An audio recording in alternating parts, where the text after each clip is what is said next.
Thank you for joining us today at Woodall Risk Management for our grain market technical overview. This is Ernest Osias, Director of Market Analytics, and today we'll be having a look at some of the key grain market complex components: wheat, corn, soybean, and we'll even take a look at live cattle today. But before we begin, we first want to take a look at our market disclosure. This is a solicitation, and there is substantial risk of loss in trading futures and futures options. Past performance is not necessarily indicative of future results. Once again, thank you for joining us for a grain market technical overview. We'll begin with the March corn contract. The past 5 to 7 days, or trading days at least, the March corn contract has really been inside of a consolidation. After the big drop-off that we saw about a week and a half ago, the market has since come into a nice little consolidation phase and has been moving sideways with a reasonable pullback. You'll also notice that over the last 5 to 7 days, the range has been fairly small, truly an indication that the markets are drying up ahead of the holiday season here, and traders are starting to pack up, and we may not see much range until the holiday season is really over. We have key resistance coming up near the 387.5 level, and so that's going to be an important area to watch. But additionally, you'll notice on the stochastic that we continue to trend sideways, and we're looking at continued weakness coming into this market going forward. Until he's really able to post a formidable gain above previous resistance levels, the market continues to be on the weak side, and we're continuing to look for a sideways movement inside of this trading range. The next opportunistic level that we're looking at is the 364.5 number, and that's basically the most recent lows that the market had posted here at about November 16th. So once that low is broken, we anticipate a very reasonable or nice run to the downside. Subsequently, we'll have a look at the December corn contract for the upcoming year, or for the upcoming new crop. What you'll notice here, and following up with our projections from last week, we had 383 as a potential level for the market to break down for a short opportunity. That 383 level never came to fruition, and currently the market has traded back up to what would have been our stop level of 393. So given that the market never broke our area, no trade ever got triggered, and so the orders would simply be taken off. And now that the market is up against resistance, we'll continue to watch and see what happens here. Next key resistance level that we're looking at is at about 395 3/4 or 396.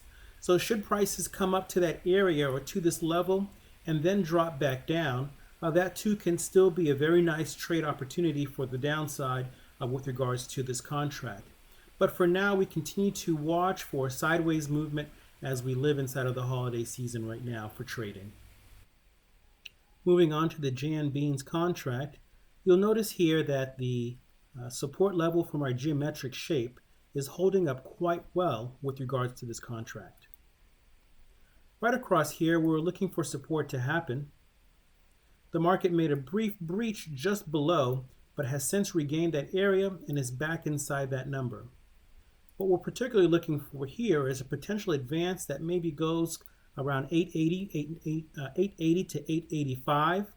And upon reaching this area here, we could see our next leg down. And you'll also notice that the stochastic just below the chart is making its way back up as well. So if the market comes up and becomes overbought and really holds inside of the 880, even as high as 890 or so, and then turns around and fails, here again we might be looking at another short opportunity. But the key to watch out for with regards to this contract is the event that we see a higher low that occurs after that type of movement. So let's say the markets make an advance and then fail, but after it fails, we hold support near the 865 area and then turn back up again. If that should happen, that would actually be a fairly bullish move, as we've made a wave 5 low with a higher low that would take place from there, and that would be a case for a potential move to the upside.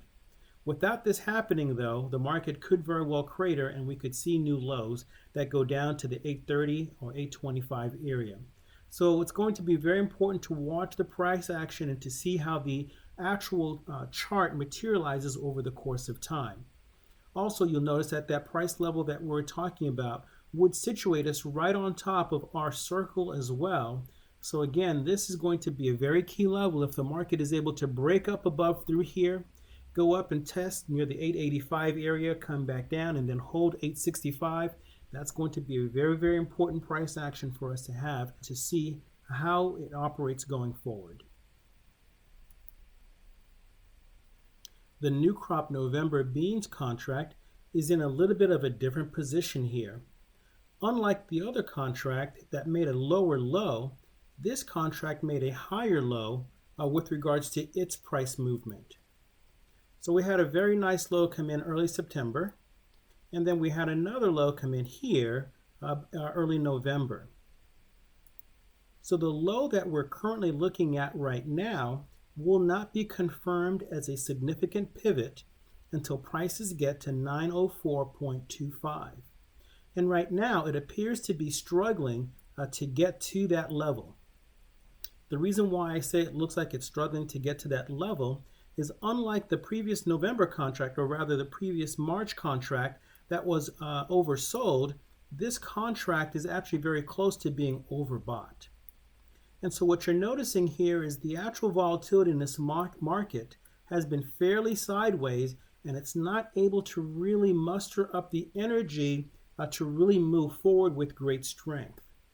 And so it's going to be important to see what happens here as the market goes up into being overbought. If it's not able to get to that 904.25 area, we would anticipate a pretty nice move to the downside. Now on the flip side, if it is able to get to 904.25 prior to breaking the previous lows that sit at about 862 or so and makes a move up, then breaking that 917 area becomes more probable, and we're looking at a potential strong move to the upside. So like the March contract, we're going to be watching some key levels to give us an indication in advance as to where price wants to lead itself. Moving on to the July wheat contract, we'll notice that wheat continues to have a bearish cloud hovering over it. We had a projected wave 3 or swing 3 right below the market here, but that swing will not and cannot be confirmed until prices reach about 530. For now, especially as of the most recent price action, the market over the past couple of days has been making a couple moves up, but reversed itself pretty violently today, giving back much of its gains. So right now we have a top or resistance sitting right at about the 504 half number, 505. And unless the market can regain that level and make a move up to 530 prior to breaching the current market lows, then we're looking at a wave 3 or swing 3 that will be even lower. And once and if that breach happens, we're looking at prices really making a run down to the 450 area with regards to the July wheat contract. Everything around wheat continues to indicate continued weakness, the strength in the dollar, and not much else was really lending itself to being able to support wheat prices. So for now, we continue to be bearish and look for that pivot to be confirmed if prices can get to 530.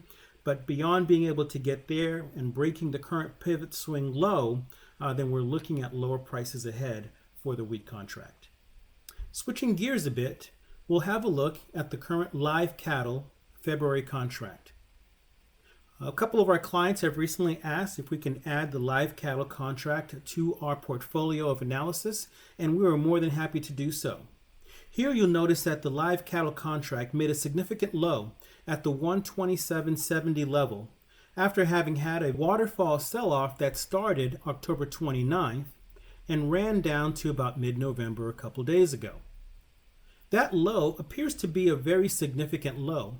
In fact, a couple of the things that we want to look at with regards to the market structure are as follows. The momentum strength is actually dying off a little bit with regards to the move that it made. So the first initial impulse drop came in and gave us a nice strong momentum low.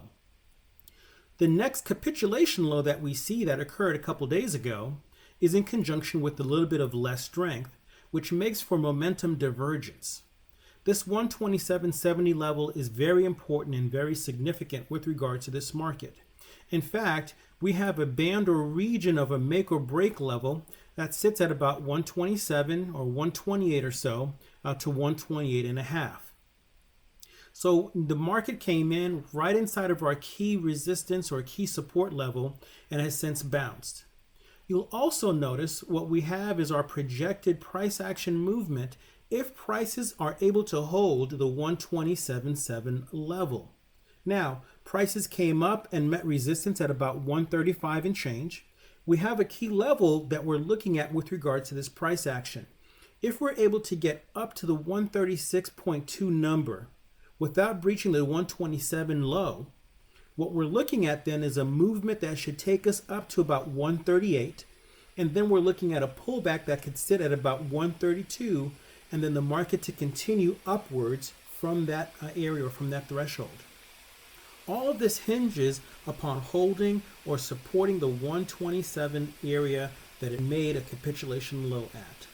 And so what you'll notice, or what you're seeing here on our chart, is our projected price action for the market to come in and make an advance, then make a pullback, and then come back in again and make another run to the upside that could very well challenge a previous area where the market first started its capitulation or waterfall sell-off.